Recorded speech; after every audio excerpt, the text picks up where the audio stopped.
All right, hey guys, welcome to yet another episode of the Goodcast. Today I'm sitting next to someone who shares my passion and love for marketing and branding, so this is going to be fun. He is the founder of Point Blank Media Works. He's a trainer, he's a specialist in brand strategy and marketing. Please welcome Mr. Prasath, sir. How are you? Very good, sir. Very good. Thank you for joining. Thank you for pleasure, Vinodh. My yeah, pleasure. always you were so responsive. I appreciate that. Thank you so much. Sure. So I want to get things started first so that people know who you are and what you do. And also, you're the founder of Point Blank Media Works. Yes, I am. Just a few questions I've always wanted to ask you. Is the name Point Blank inspired by the movie or? Frankly speaking, it is not. Okay. How did you come up with that name, The Point word Blank? Point Blank literally defines who am I. Okay. If you really see, my name is Prasath Kanagaras. Okay. And this alphabet PK has been very popularly connected to me. Okay. Point Blank starts with P and ends with K. Oh, yeah. And I take more inspirations by religion, Prabhupada Krishna, my marketing guru, Philip Kotler, and more and more. My goodness. And more importantly, Point Blank is my character at work. We tell people straight to the face that when you're wrong. Awesome. And Obviously I hope... in a polite way, of course. Oh, of course. Don't get you in trouble always. But I hope to see that point blank nature in this chat. So as a warm up, me also. I mean, I've not been in the industry as long as you. You're a seasoned veteran in the marketing and branding industry, but there's a lot of misconceptions and a lot of assumptions about marketing. So I wanted to get your opinion on some of these statements about marketing. So let's go. All right. So first thing, marketing is only advertising. Not at all. Okay. Marketing is an activity that actually has so many components, and advertising is just one part of it. Awesome. Yeah. Marketing is about selling. Definitely not at all. But marketing do have a pattern to sell. Okay. But it is a holistic approach that comes together with it. My goodness, you are so trained in your answers. I envy you. I hope you're not going to put me in trouble. That's all. No. I won't. I swear. Marketing is all about creativity. Definitely. But the question is, what do creativity means? There are many times people always ask me what creativity means. I always used to say, creativity is all about how you hide your resources. So it's what you know and how you got it is what creativity is all about. Awesome. But in this context, I think creativity, sometimes it's not just about the wow factor. It's about getting that message strategically across. Okay. So in that, yes, marketing do have creativity, but it is not just about creativity. All right. So you have to be effective in your creativity then. Yes. All right. So one right, two wrong. All right. Here we go. Number 4. Marketing is only for big companies. Never at all. Never at all. I think one of the biggest practitioners of marketing are religions. Okay. They are sort of like big companies. Big and small ones. Big and small ones. Okay. And definitely no. The moment when you say or when you start telling people that what you do, it is called marketing. Okay. So, okay. Yeah. All right. So 3 wrong, 1 right. Here we go. Marketing is a one-time effort. Never. Marketing is definitely a continuous effort. Yes, agreed with that. Marketing guarantees immediate results. It's again subjected to the objective that you have. Okay. You see, the results are very much patented. I mean, you can see in many different ways. Can be in the form of sale, can be in the form of immediate awareness, immediate impactful announcements. So if those kind of things, it's very dependable on objective. Okay. So yes, it can produce you immediate results. Again, it's based on the objectives and what platform you're using. True. Otherwise, 11 will never work out there. Okay, of course, understand. And I definitely want to get into the platforms. That's a very interesting point you noted. Yeah. Marketing is too expensive for small businesses. This I've heard many times.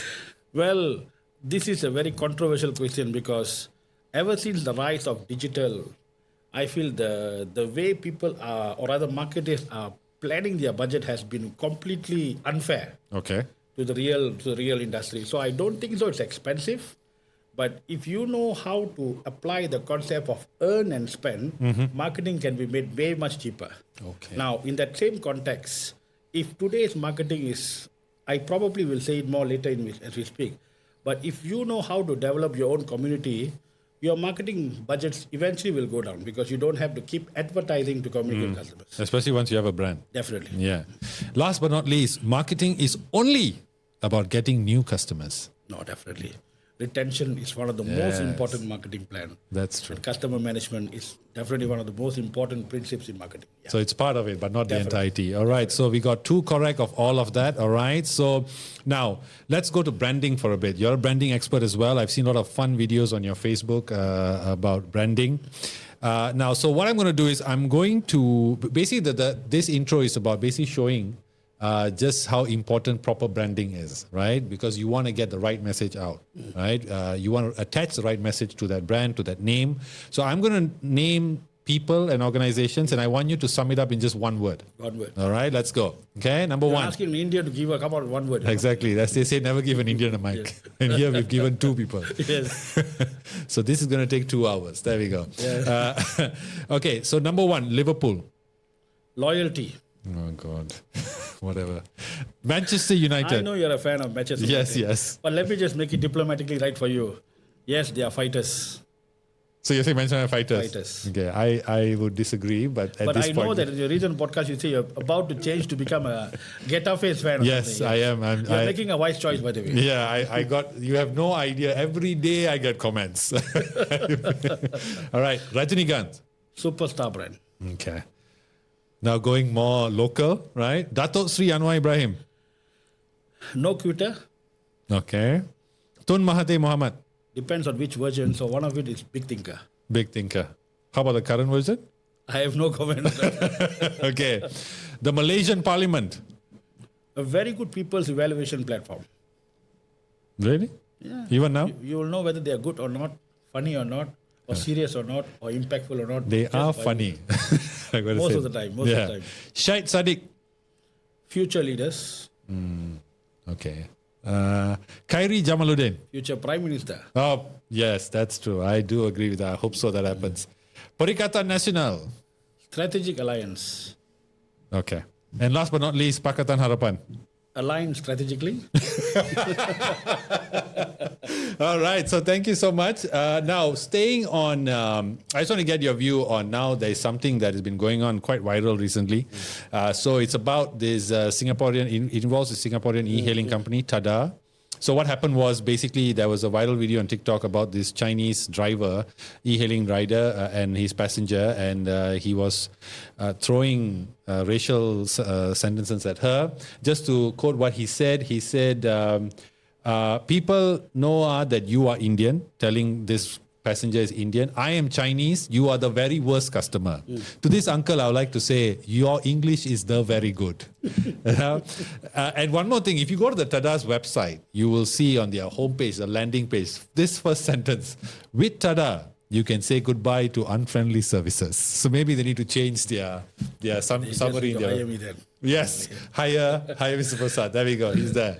No, it's strange because all this while, as much as being a very patriotic Malaysian, I am never been a big, I'm not saying I hate Singapore, but I've always been a fighter to show that Malaysians are equally as good as Singaporeans because we share the same origin. We are better. In fact, I'm just trying to say that I don't want to put my clients on trouble. Okay, fair enough. I will say that for you. Okay. But the fact is, I always had one respect to Singaporeans because I've never heard them saying Singaporean Indian, Singaporean Chinese. And in this issue, it's pretty strange to see whether seeing that these people have said this. So it's pretty strange to see. It is very strange. Maybe the uncle was going through a lot at home and he let it out on this. Maybe he's from JB. Maybe.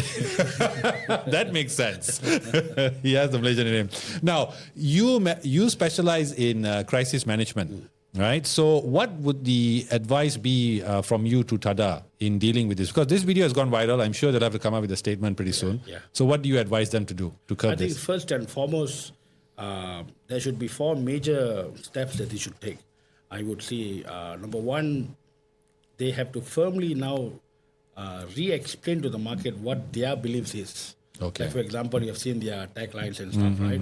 They got to say that one. But number 2, they got to address what went wrong. And they should make an official explanation somehow using any platform. It can be rather a press release or newspaper coverage or even for that matter, a small podcast like this, explaining that, look, this is not us, but human makes mistakes. And, so now they have to bring this whole situation from a human level point of view so that they can explain that this is wrong and admit it or rather acknowledge the situation is wrong, and they also commit to fix this issue and see how they going to make sure that the third phase, which is now recovery, they're going to make sure that, look, I have recovered this issue and we're going to do whatever it takes not to repeat this again. Because customer do understand brands. Yeah, we don't simply, we know that we got a lot of desktop bodies out there to just to born to shoot people, but people do understand wrong things. And last but not least, the fourth part, that showing back that we have changed and we have been practicing the new way of doing things. Yeah, but this one I can understand. This incident seems a bit isolated. Maybe there may be other factors as well on the macro level as well. But sometimes closer to home in Malaysia, we've seen very strange situations. One that comes to mind is the Watson's ad, right? Remember that ad? Yeah, the one where the dark skin guy and all this. When I saw that ad, I kept on thinking to myself, didn't anyone at the meeting raise their hand and say, wait, I think that this is a bit wrong, And what surprises me is after such an incident, what happens is eventually things go to normal. Watson's is still selling, everyone was in uproar on social media. Is the one way to solve this matter, when to go through this sort of crisis, is to just ride the storm and then things will go back the way they are? Yeah. I think one of the biggest unfortunate thing that happening in Malaysian consumers or Malaysian viewers, we don't remember things. Yes, we don't. You can easily make us forget. You can easily make people forget you. And all you got to do is make something sensational and the whole topic will change. And that has been one of the biggest dilemma now what Malaysian consumers are going through. Often not when someone makes a mistake, rather than solving it or rather quietly solving it, they put up a big tantrum outside and make sure they divert you. And these diversified methods are very successful amongst these crisis managers sometimes. I would one of the best person to say that I've seen this happening all the time. Okay. We don't encourage this, but it is happening today. So it's like instead of focusing on this fire, let me light a bigger fire there. Yes, and try to solve this out. This is controversially right, guys. I'm not trying to say you're wrong, but these things has been taking place. Okay. But going back to the same Watson story, I think the way how it is being educated, and I think we are experiencing a small transformation in terms of growing up today in how to address matters that is racial based. We unfortunate thing today. I even had a friend meeting up, a very good professional from India. We are talking about this. Malaysia, we are still very racial and religious based. Yeah, of course. Until we come out of it, it is going to be tough. Okay. But this is something that's going on here. But it will take generations, right, to come out of it. It won't be an immediate thing because race. The topic of, race, that topic itself is sort of ingrained in our bones, in our genes. That's every kid when they, there is, and I feel until you have vernacular schools, you have racial associations in schools, in universities, you're never really going to come out of this. We have to educate them. This is where my advocacy as a brand consultant, I've been telling all my clients, we have to embrace this change and we got to show this in our thing. One of our recent client called Cody's, what they have done, for some reasons, the ad was not out yet. But one of the concepts that we had was we wanted to show them that, look, start this from the very kids level itself. When a kid is coming back from, how are you? How was your school? Very good. How many friends you have? I got 5 friends. How many Indian friends you have? Stop asking these kind of questions. Because eventually the kids answer, no, Appa, I don't have Indian friends. I only have all Malaysian friends. This habit need to be now advocated or rather practiced within the youngs. The parents today must stop doing this. But don't you think we have to follow the example of Indonesia? You see, like in Indonesia, what they did was after Suharto, or was it before? Sukarno. No, not Sukarno. I love Sukarno. Although people call him the boogeyman of Southeast Asia. Right? Nice guy. Yeah. Nice guy. But I remember there was a time when I was in university and I met Indonesian students, whether they're Chinese or Indonesian or whatever, they all have the same name. You can never distinguish an Indonesian by their name without seeing their picture. That's one. Number two is they all speak the same language and they speak with the same accent. That, despite maybe them speaking their other dialects behind or whatever with their family or friends or whatever, but that is, I think, one example that we can really look to because they standardized everything. I think that is the best way to curb, to just remove racism from your social. But you see, having said that, I would love to step back and say that, look, Malaysians are not that bad, I've seen great campaigns like we saved Zoo Negara once together. we raised the fund for the Pakatan or rather the Kadiran Muslims by sponsoring it, regardless of whether we like the party, we like the government. We still puts in money to help them out many times. So Malaysians do come together, and I tell you, you go to the street. If you fall down on the road, an accident, you don't see any race. Everybody comes and help you. Correct. So and then some of them will be taking videos, of course. That's a general important public content. Content marketing. Yeah. So yes, I think we are getting there. Now the question is, how much impact do these brands are giving to the society from this perspective? The question mark. Because I don't know whether they are seeing it in any real commercial angles, because CSR and ESG is something that I've been practicing a lot, but unfortunately, like the recent discussion I had with this very famous another brand guy called Bharat, we used to discuss this, saying that it's people versus profits. Are you doing it for the people, or are you doing it for the sake of profits? So this question is what is still being a jingle bell up there, not knowing whether are we going to do this, but brands should do this. And again, brother, my answer to you is Malaysians are getting better. Whether how many generations, I have a feeling that the next generation is going to be a much better one. They're going to be very quiet, but I think in many ways... Because they're in their own worlds. Yeah, so, but I think they're going to be better. I see that all the time today. Okay. I love your optimism, and let's hope for the best. Malaysia is a definitely good country, trust me. No, it is. I'm not saying it's a bad country, but of course, being Malaysian, of course, I'll never say that about my own country. But I do think there are areas of improvement, especially in racial relations, of course. Yeah. So now, since we have dived into the topic of race, I want to get to this question. Now, back to the earlier, when I asked you about the Tada driver and all this, we as Malaysians have, especially Malaysian Indians, we've faced this.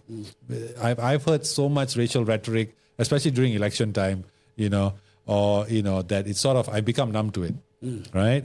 So, in fact, recently I was watching a cartoon, Upin and Ipin.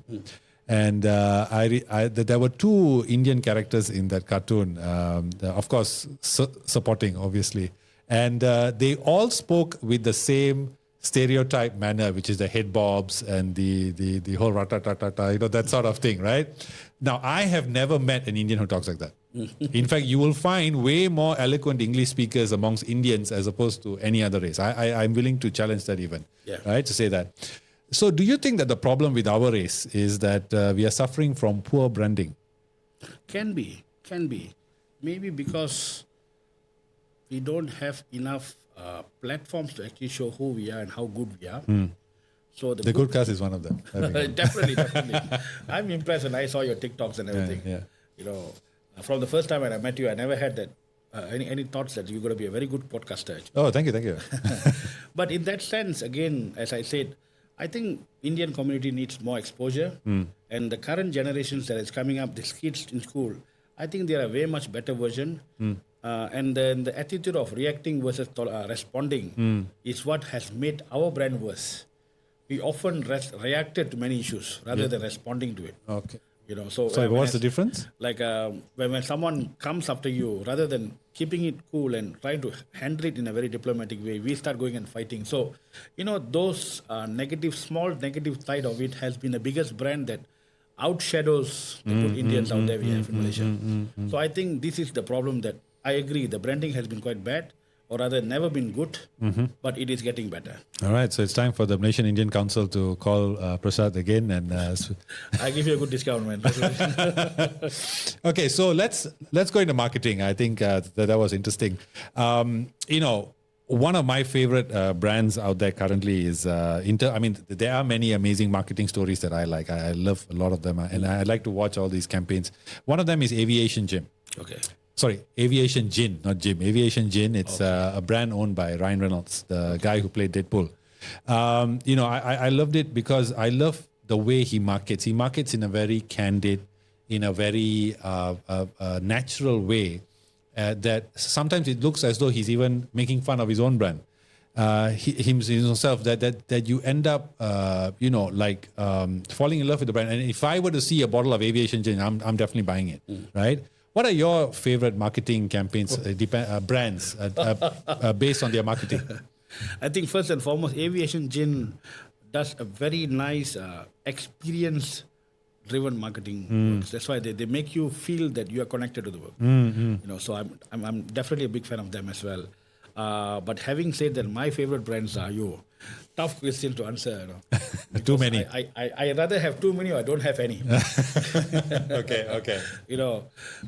But if I were to give you some names that come to my mind right now, I probably would say Starbucks is one.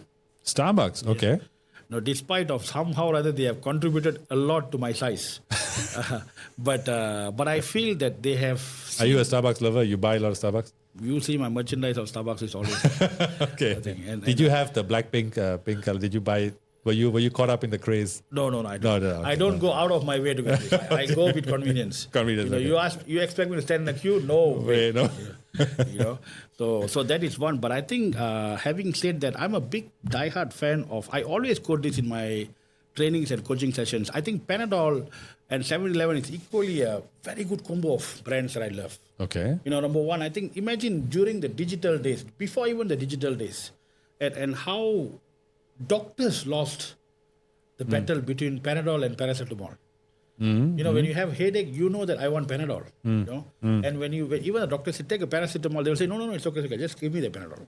But then it's the same thing. Exactly. Yeah. And they don't go to the clinic. They don't even go to the pharmacy. Okay. They go to 7-Eleven. So that combo was something, I don't know whether it was planned, but I think this is the two brands that I love. Okay. And another controversial brand that I really love is Malaysian Airlines. Oh, why? Despite of whatever you say, I think what kind of crisis they have faced. Okay. I'm not going to be the Jocelyn Chia here. Huh? Oh, please don't. Okay. No, actually do, because that'll get me a lot of views. So this is going to go viral. No, but seriously speaking, Malaysian Airlines is one of the best airlines I've experienced in many ways, in personal level. I'm more of an Air Asia guy, simply because of Tony. How can you tolerate that seats, brother? No, I tell you, the secret to tall people, very simple, just book row 14. That's it. You're good. Row 14 is the best row. Your height is okay. What about when the width is bigger? They don't allow you to sit there. That's true. But the thing is, row 14 generally is not booked. So the moment the plane flies, you have ample 3 seats to yourself. Yes, that's true. Yeah. Oh, so you're a mass. You like Malaysian. Yes, and I can quote you more brands that I love, but I think these 3 brands would be the okay. best I can Panadol. think of right No, I like what you say Panadol because it's the same with Colgate. now. Yeah. It's not Colgate. It's called toothpaste, but people call it as Colgate. Pampers. Yeah. Name it. Yeah. But what makes me special about Panadol, it outshined. The internet was not there before. You see. It outshined even doctors. I don't go to pharmacy, but I just still go to Panadol. Yeah. That was, I see, how could they even think of marketing this out? Correct. That was phenomenal. And with the limited resources they had. Exactly. Yeah. It's amazing when you see marketing done that converts a product into a culture. Yeah. That's amazing. Even like Apple. Apple successfully did that. Amazing. Yeah. They stood by their quality. Yeah. But because technically what you're buying is a Samsung phone, it's mixed parts. But then because it's Apple, they wrapped it with Steve Jobs, ingenuity, innovation. People just... And brother, I tell you got to kudos to them because many definitely. marketers worry on pricing strategy, and they don't compromise. They don't care. They don't care. This is my price. Yeah. Pay for it. Exactly. Okay, so maybe I think PR could be said as under marketing as well. I always assume marketing to be the large umbrella term and then PR and all this is under it, right? So when I started my PR agency back in 2016, one of the things I noticed, and even before that when I was working for an agency as well, a lot of Malaysian brands are very, they lack spontaneity. They lack the ability to be experimental. Right? If you go back to the example of Aviation Gin, you can see that they are very experimental. If you look at the marketing for Deadpool, for example, very experimental, very edgy, right? They were trying new things just to try it. But a lot of the brands in Malaysia like to do things they will compare what other like the other brand has done and try to copy it, try to mimic it. When you go and pitch them new ideas, they get a bit, hey, you sure? Why don't we do the whole thing, kind of thing. So do you think marketing in Malaysia lacks the element of fun and spontaneity? Okay, first and foremost, we got great records of creative people in marketing in Malaysia. Yeah, the life of a pie. I mean, let's not even go there. I think a lot of marketers are good there. Now, the question of why aren't they doing so many experiments?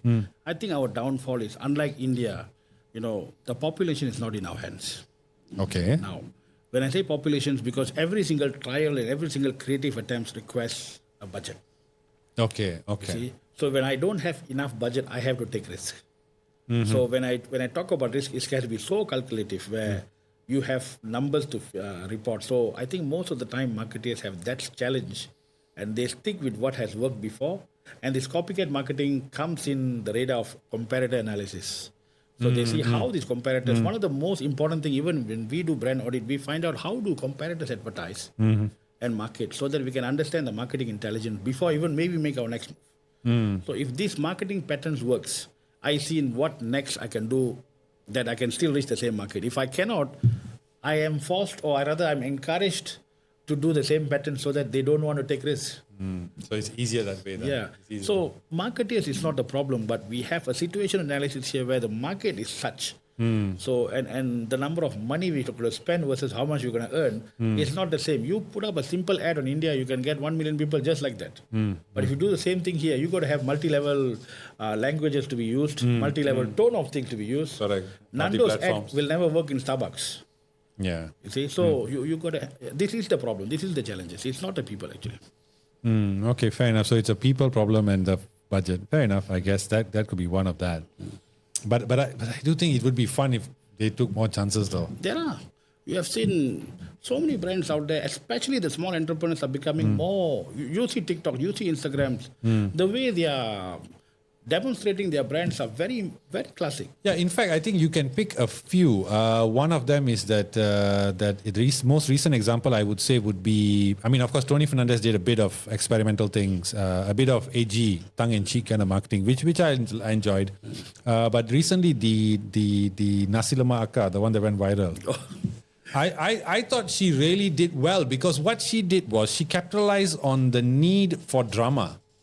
Right, if you notice her first few videos that she was posting up was always people like, going at her at her stall, and because that was smart, it was genius because I'm just making an assumption here, but she would have known that people would comment on it, do stitches with the video, and that just with one video, boom, she's getting so much of traffic. I think that was a really smart thing. My question is, where is she now? She's big now. She's apparently distributing cross state. That's the good news. You see, I'm outdated in this matter. No, I could be wrong though. Yeah. Because being a vegetarian. Oh, you're a vegetarian. You don't have options for me, brother. Okay. Now, having said that, this is what I was mentioning just now: respond versus react. The customer who reacted to that matter was uncalled for. You could have handled it first. Look, come on, it's our Indian community. I mean, not being racial out there, guys. I'm just telling you. Maybe we can just speak and I don't know what's the issue, but you don't have to make it as, just because of one person make a mistake, you don't have to destroy the brand. No, I understand. But what it sort of led to was that people creating comments on the video, people doing reviews on that video, talking about that topic, which that generated more traffic for her. Right, so one like it's like that example of Fire Festival. When they when they started posting, when the models were posting pictures and all that, it created the entire conversation just by one post, and then it creates this bubble which you can't buy. So that's true. Now, I think before we go deeper, I think since we talked about misconceptions of marketing and PR, I'll tell you a story. When I first started my PR agency, so one of my main ways of getting clients was cold calling. That was the way I was doing it, emails by night, following up by morning, and repeat. That was the way it was, right? So some people who I called, when they would, one guy, I remember he told me, he said, sorry, you're a PR agency. Is that same as the PR girls? And I was like, I felt almost, conflicted. I didn't want to disappoint him, maybe I gave him a moment, the guy called me for PR girls. I want one, right? Can you define what is marketing and what is branding? Okay. In a very simplified way, marketing is to increase your revenue. Okay. Isn't that sales? Can be sales, can be number of followers, can be anything. Okay, you define what revenue it is. Okay. And branding is all about building your reputation. I want to know this guy, I want to know this brand, I want to be connected with this brand is what branding is all about. But I want to purchase and I want to be so connected with the recent promotion that is going on is considered marketing. And I echo what you just said. Many people don't understand this thing. No, they don't. I have many inquiries sometimes after, I do my webinars, right?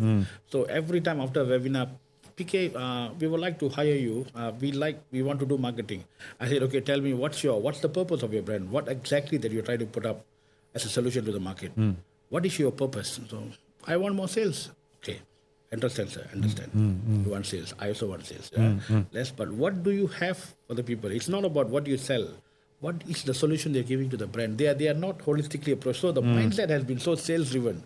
Hence, PR is all about going on the events. Now, when you say PR, girls, the next word that comes to my mind is cigarettes. Those brands girls. were selling. Yes.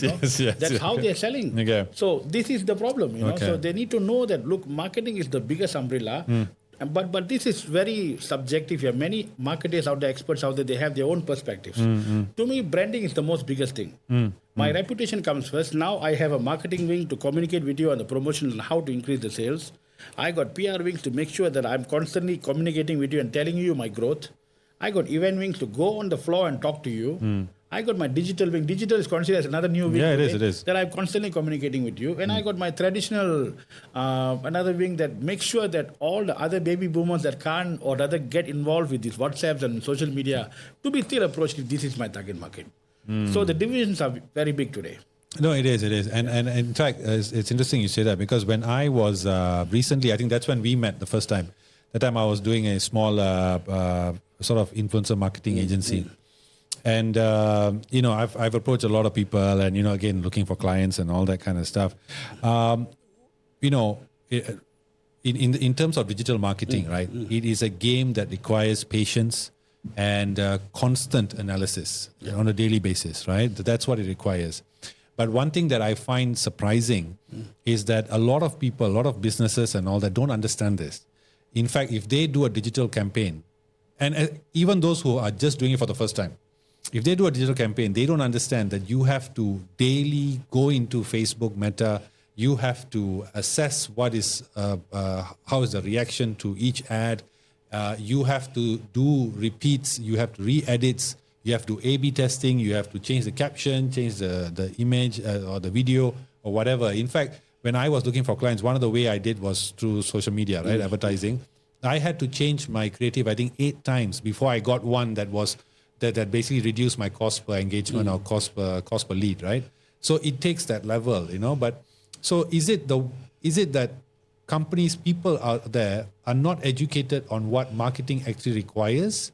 Instead, they go into marketing with what they think is right. Or I do this Facebook ad, I should get sales.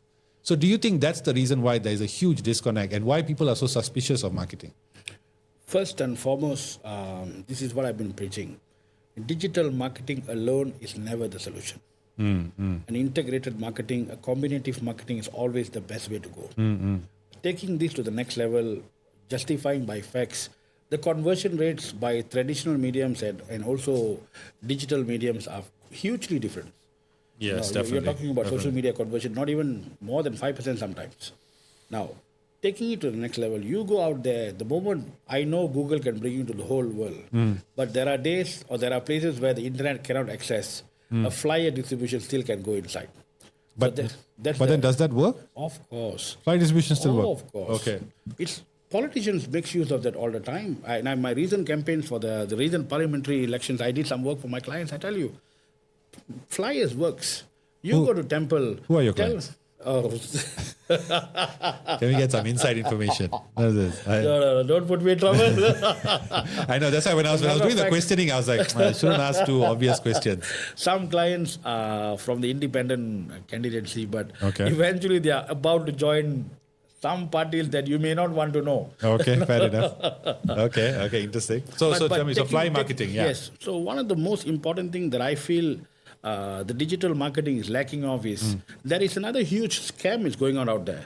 Many times my clients are rather being convinced by certain experiences they see on internet, on social media, where I see when I put in an ad, I see more than 50 people are saying, PM me, I'm interested. Hello guys, please let me tell you, if marketing is that easy, everybody is a millionaire today. Yeah. So that fact is there are many scams out there. They have a beautiful website on US or whichever other countries, and they reconvince the people and they look out for these genuine accounts like you and me and say, hey, I can pay you $200 a month. All you got to do is I send you 50 links and follow them. And I'll give you a special incentives. Yeah, Whenever, if you say, I'm interested, just tell them I'm interested and then you deal with it. Now, when the buyer or the advertiser sees such things, and when they click that account that says I'm interested, it's a genuine account, but I don't buy. So this scam has been flooding everywhere, and clients are very much wrongly educated that this is what digital marketing is all about. Hence, your experimental marketing is not taking place all the time. But experimental marketing is the way forward. Whenever we have a client, they said, look, PK, we have a budget of, for example, $10,000. We always tell them we will use only the first 10%. I'm going to do 3 experimental marketing to make sure that whatever I'm putting is going to work. Yeah, definitely. That's the way it should be. That's the only way, and that's the only advantage that digital marketing have today. That a traditional medium, I cannot put experimental marketing in a newspaper by taking a small piece of page. I cannot do that. Yeah. So yes, I think any marketers that can really make shot within the first go must be a superstar.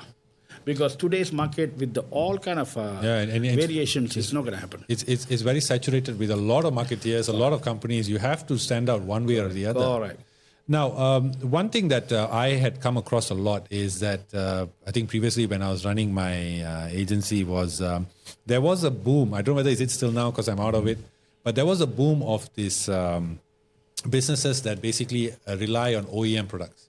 So basically they would go to a factory, get a formula, then package it in their branding, their brand, their packaging, whatever, and then sell it. That was a boom. You had skincare products, you had feminine wash, cosmetics, whatever, all these products, perfumes, anything, name it. And I had a few of these clients. So they came to me, and one thing that surprised me was they would always spend all their money on their product. They would always spend, like if they had 3,000, okay, I'm buying the MOQ, I have 3,000 products. And then they would come to me upset that it wasn't selling, which I thought was just bonkers. Like how do you have a business, not market, build the demand for it, and then tell me that, no one is buying, right? So, and I understand this market is a red ocean. It's a dark red ocean, right? Every Tom, Dick and Harry can have their own brand. It's hyper competitive. And then everyone is claiming that, no, you have to have an agent system, referral system and all this. That's why you have news, drop shipping, you have agent to you and all these companies that are coming up because of the boom of this industry, right? So whoever is listening, whoever is watching, what would you suggest that these businesses that are operating in a competitive space, low margins, how do they market their products effectively? Well, first and foremost, the pattern that you just said is actually not the wrong pattern. Yeah, the marketing pattern is right. But I think the manner how they make use of it with proper timelines and proper contingency plans is the problem here. For example, if I have an OEM product, now, because of the rise of digital market, OEM is completely accepted in this market. I don't care. Like that's why today Starbucks is still doing well because there are people who love Starbucks. But just right beside Starbucks, there's a coffee shop. You may have not heard it but if you can serve me well, I'll be interested to be part of you. Now the question is, how do I know you serve me well? Often happens through a testimony. Okay. Once upon a time, right before digital, the demonstration of testimonies didn't take place instantly unless it's a TV news. Okay, yeah. Otherwise, you got to really plan out an ad and you got to put up an ad and people know that it's a commercial ad. Okay. Today, digital has created a platform that it's real. This guy is saying it's real. He really enjoyed the coffee here. So that gives them the 1 mileage extra to stand ahead to compete with big brands. The only difference is they got bigger budgets and they got bigger recognitions and reputation. That's all. If I can go certain industries, people don't mind compromising the brand if the services or the coffee or whatever that you have is good. Now, taking that to the next level, skincare businesses seems to be one of the most prominent business in Malaysia. I tell you, I thought that during pandemic, they're going to cry. My clients, they're going to cry, but they were the one doing the most. Ladies rather wear the makeup before the Zoom calls, So I think that is the thing. But now the problem is, you're absolutely right.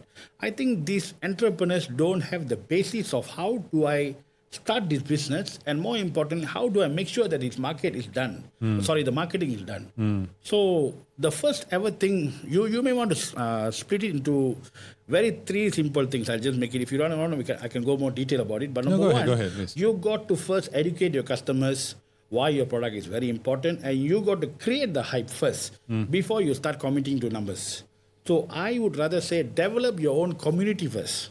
So don't just simply say, I got this product, I want to sell it to you. But I think create a platform that people want to be part of your communications on a long-term basis. Look, this particular gang, this particular brand has been giving me lots of educations on how do I take care of pigmentations. And slowly, once you earn their trust, that's where the branding comes in. When you earn their trust, now next, I am selling this product, would you be able, IDA process, This has been done. And this is when the second step, you start telling them and start promoting it in a very entry level first. And last but not least, you're going to have multiples of agents, you're going to have multiples of dropshippers, whoever it is. If you don't train them well, they are not going to represent your brand. They're just going to represent another product.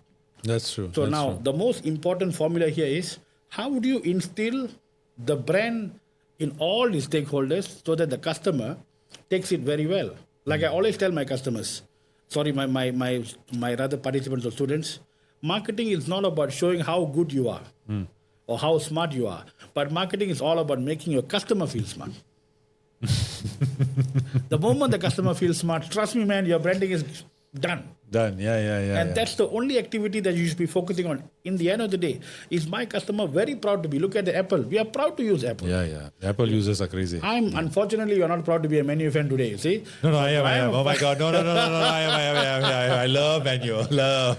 So, but that's the plan. That's the idea. In the end of the day, the customers are the kings. If they are happy with you, they make mistakes. I tell you, I'll give you a classic example if you don't mind.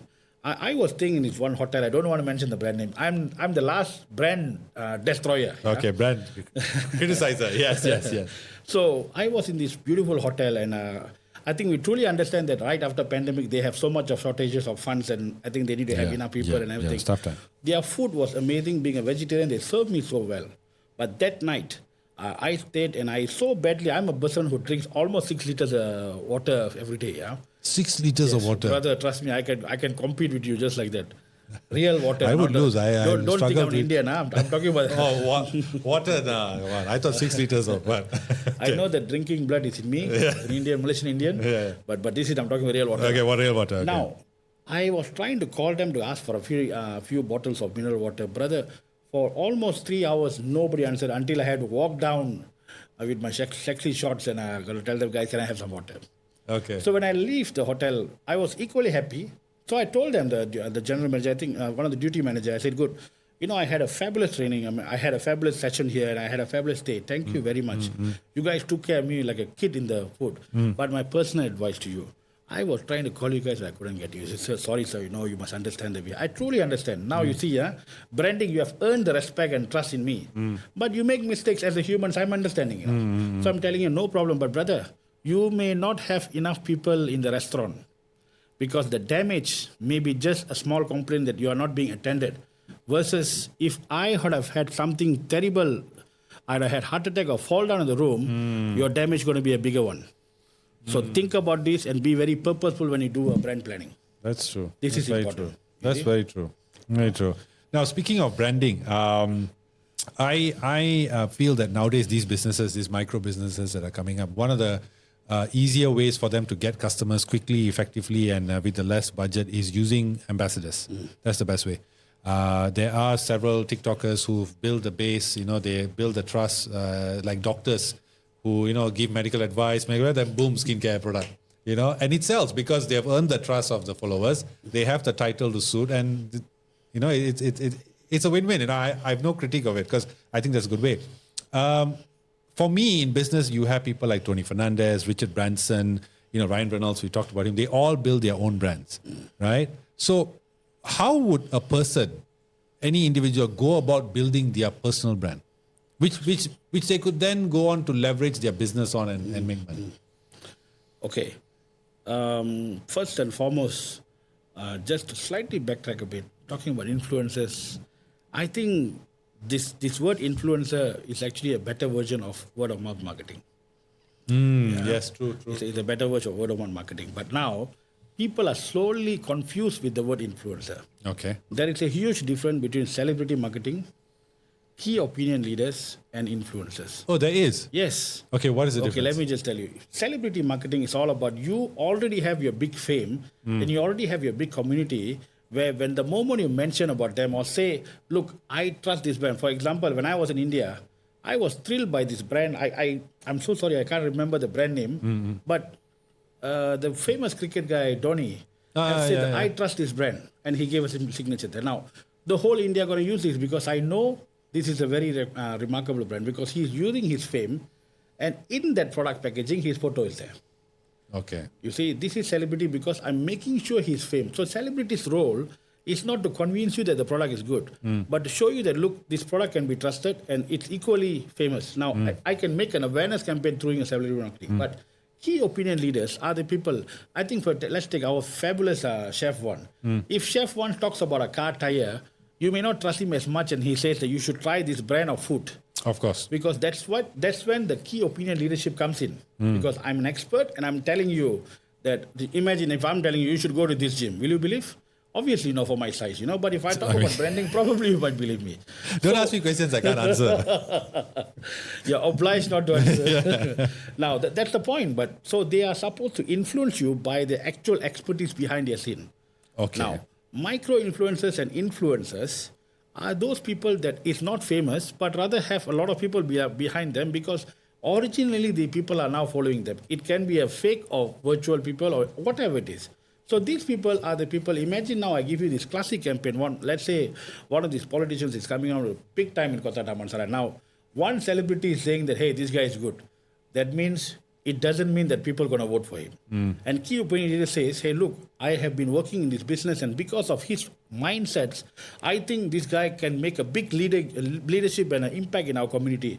Entrepreneurs might start believing him because he's an expert in business. Okay, so it depends on your expertise. Yes. But at the same time, let's say you have 500 micro-influencers who got approximately 30,000 people follows them and say that, hey, I find him cool, I'm going to vote for him because I saw him the other day, he was so good, he was so nice, and I find him so, friendly to me. Now, this havoc that is being created online going to make a big impact, not in the search engine alone, but in terms of reputation. People are hearing you too much, and now you are now standing into a good game to fight. So that means micro-influencers or influencers are more like online ad billboards then? Yes.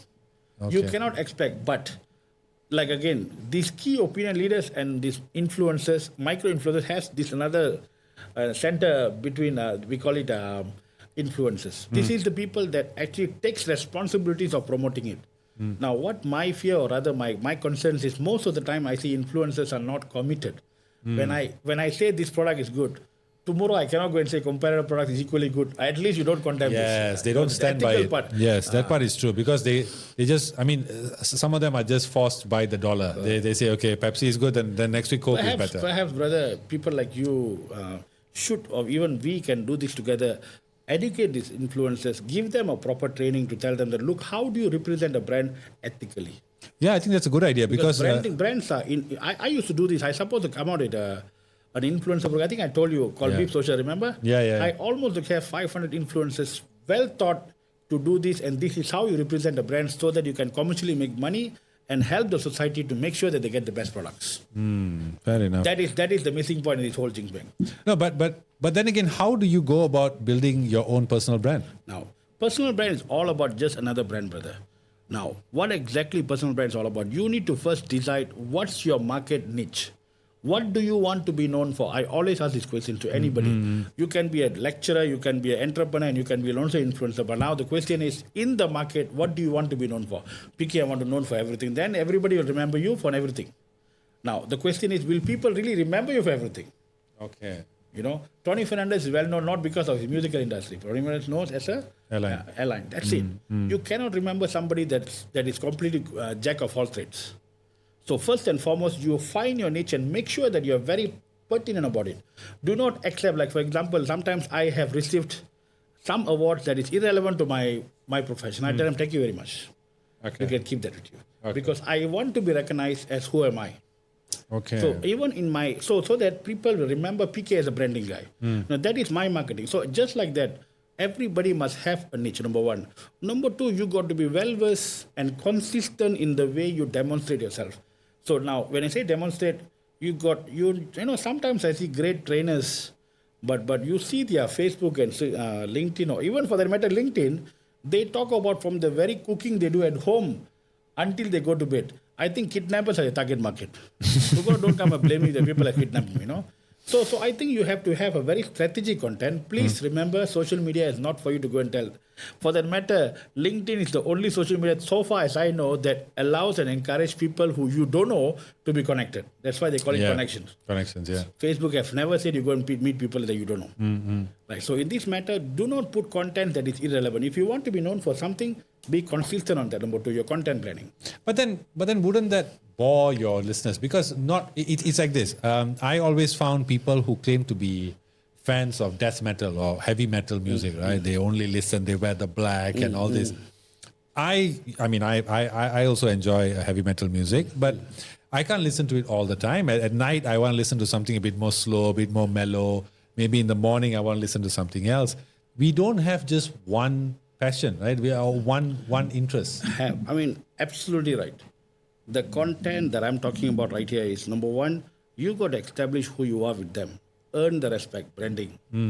But if you want to be known also as a very fun person to be with, add the elements there. But do not, your percentages should be 80% serious and 20% to show that, look, I'm a fun person too. Okay. See, I don't say 100%, probably I wrongly said this. But at least, but most of the time, I see many people, they have 50% of fun content. I go to this place, I go, okay, fine, I'm happy.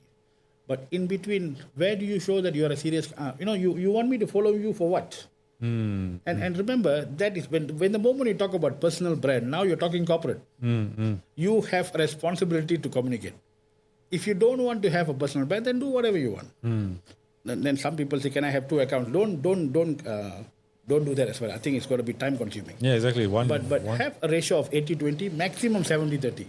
Okay. Your 30 not necessarily must be just of your outings, but can be something else. Okay. Like I used to be part of Malaysian Vegetarian Society Committee. Okay. I was a secretary before. I'm also a member of Malaysian Association. No, I have many things, other things, yes, but I noticed. I focus only on one thing.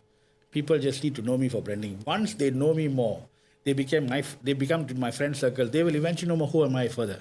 I'm a person who's more than branding. I know that I'm a better Liverpool fan than branding. In fact, so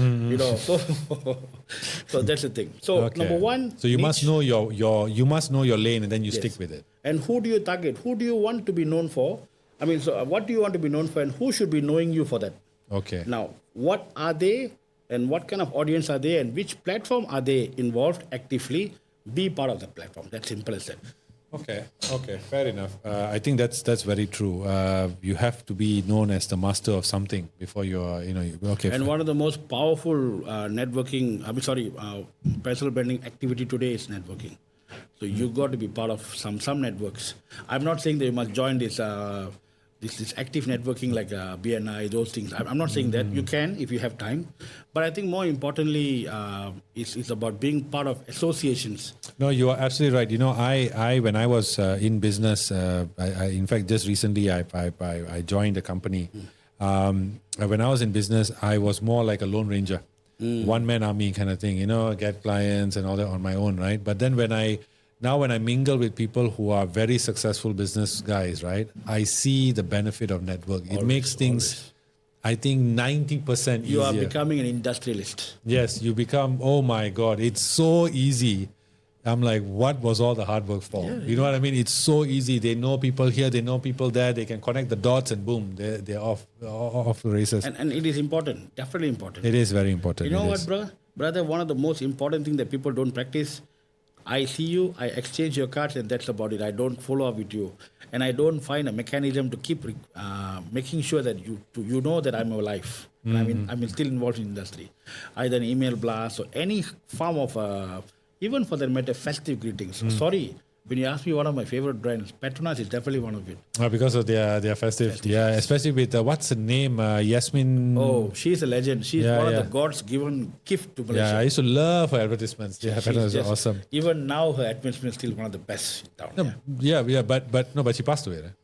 Yeah, that's sad. Yeah. Muthuswamy Karapaya, remember? Yes.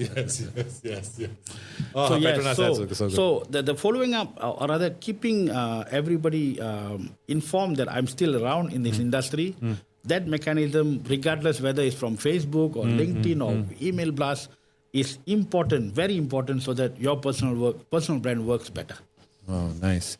Now, you speak about LinkedIn, you speak about social media and all that. Again, one of the issues I always see with clients is that they tend to go the broad marketing strategy in terms of social media. They want a page on Facebook, Instagram, YouTube, TikTok, LinkedIn, everything, right? I'm against this. You got to pick the ones that the base that resonates with your content, and then be active there. Yes. Like for me, like even this podcast, I soon I'm going to shut down my Facebook page because it's no point. No one responds to it, and it's a dead place anyway, Facebook, right? So, what do you recommend in terms of social media strategy for new and upcoming businesses? Be mindful of your time, and serve the best social media that fits you well. There is, I completely agree with you. You don't have to take. In fact, I don't myself got myself active. My team in the office is now pushing me, PK, you got to be in the TikTok. You have to, yeah. Because they say that now the market is coming there. Your personal brand need to be there. I said, okay, fine, let's do something about it. I they don't work for me. I work for them as a boss. So now that is coming in. I've been forced. Yeah. Officially, I'm telling you this. So, but I think taking the relevant social media is equally important and spend more time in that. You are right. Facebook is not becoming a. Facebook is becoming the next newspaper. It's becoming the mass market. If you really want to have good visibility, Facebook plays a good role. Instagram is very personalized. You see it on the phone. You don't see it elsewhere else. TikTok is another new entertainment platform that people love to keep seeing things. Yeah. Question is, how much do they remember? It's a very subjective question. It very depends on the topic. Like, you look at you. I think I'm following up you. I'm following you on TikTok because I like the content that you're putting it up. On the other side, another one is LinkedIn. LinkedIn is a serious business part. Yeah, it is. You will never want to say no to LinkedIn if you are in business, no matter what you do. So, correct. Even if you're selling coffin, trust me, everybody needs a coffin. Everybody needs a coffin. No, you're right. Only recently I started appreciating the value of LinkedIn. LinkedIn is really powerful, but LinkedIn is one thing, like exactly what you said about picking your lane. They have chosen a lane, and they have stuck to it, and no one can mess them their game. When it comes to business connectivity and all, there's no competitor. There's none. You know what I mean? So it is amazing, and you're right. I think especially now, because people are consuming content in a different manner. They want it quicker, faster, short content, short form content. Yes. Like when I met my wife, I was so amazed that there's a group of people that actually watch these videos on Facebook or IG or what that are no, it was Facebook, that are a summarized version of movies, where it's just the clips are attached, and then it's just like a 3-hour movie, 2 hours will become like 15 minutes, 10 minutes. And I said, do you all, and what is it? And she's watching it and like really feeling it. I'm like, this is annoying. Is she Indian? Chinese. I mean, then you can understand the question. Brother, we need 2-3 songs in the movie, yeah, man. we need songs.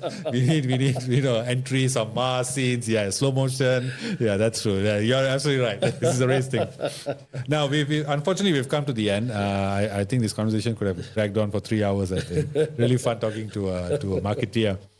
But I want to ask you this, because you are somebody who's a trainer. You've coached a lot of businesses. You have started a business of your own, and I'm sure you meet a lot of entrepreneurs in your time. What is your advice to new and budding entrepreneurs as they are about to start their business? Be very brand driven. Do have a very solid purpose, and do not see business or other brand as a holistic approach of just making money, but you do good things to people, you get rewarded. See it that way. And very importantly, you got to stay focused and stay consistent. That is true. And do not expect results overnight. Have a long-term plan. I see many young entrepreneurs, they think big, but they don't have a long-term plan. They want things fast. I would just like to quote PK Speaks, like in our thing, we always have these slogans every year. When pandemic came in, we tell them that our tagline was, no one wins unless everyone wins. Which means it is time for you to come together, and we approach the collaborative approach is the way forward for business. Towards the endemic, we said long vision, short steps. Think big again, but make calculative risk. Take short steps. Don't take a big step, because you can fall down. You just recover. And now, right after endemic, our brand, our tagline says, your brand matters. Which means be very brand driven, because people trust brands. In the end of the day, people trust brands. no matter how much KK Mart is doing good out there, they cannot stop 7-Eleven from growing. Because you know why? They know their customers. I come in, I know what to buy, and I know where it is. I don't need someone to facilitate me. I take, I pay, I go. So be very consumer driven, understand their behaviors, understand their online psychological behaviors, and be very purposeful to serve them well. And I think that's it, and be focused and be consistent.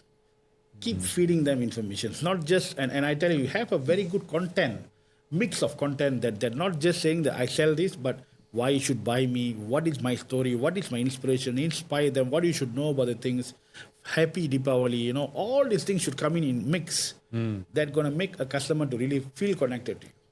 Wow, fantastic and advice. Make use of storytelling approach in all communication. That's about it.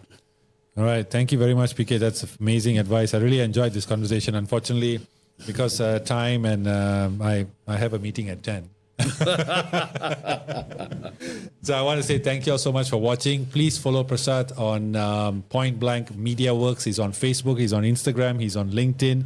If you guys have any branding issues or marketing issues, or you want to spruce up your brand, he's the man to call. So we'll be sharing his links on our Facebook post, on our YouTube post, and TikTok. Well, I will tag you because we can't share links there. But thank you so much, Prasath, for joining. Thank you so much. My pleasure. Thank you for inviting me. No, thank you so much for being here, guys. All right, guys, take care. As always, subscribe to our channel, follow us, and if you guys want to come on, just let me know. Take care. See you.